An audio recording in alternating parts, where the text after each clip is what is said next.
PPP విధానంలో వైద్య కళాశాలలను వ్యతిరేకిస్తూ రాష్ట్ర వ్యాప్తంగా వైసీపీ శ్రేణులు ఆందోళనలు చేపట్టాయి. మైలవరం, గన్నవరం, నర్సీపట్నం, అనంతపురం, పుట్టపర్తి, కడపలో నిరసన ర్యాలీలు నిర్వహించారు. శ్రీకాకుళంలో వైసీపీ నేతలు తమ్మినేని సీతారాం, మాజీ మంత్రి ధర్మాన ప్రసాదరావు ర్యాలీలో పాల్గొన్నారు. ఉమ్మడి అనంతపురం జిల్లా వ్యాప్తంగా వైసీపీ నేతలు, కార్యకర్తలు బైక్ ర్యాలీలు చేశారు. పీపీపీ విధానంలో వైద్య కళాశాలల నిర్మాణాలను వ్యతిరేకిస్తూ నినాదాలు చేశారు.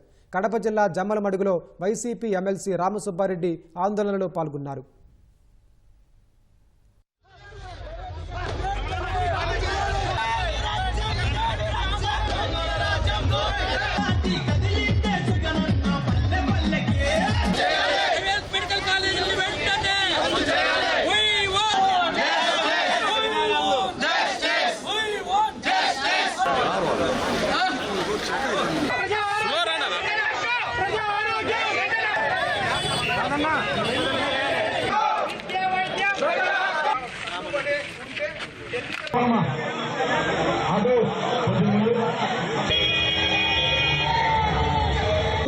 ఇప్పుడు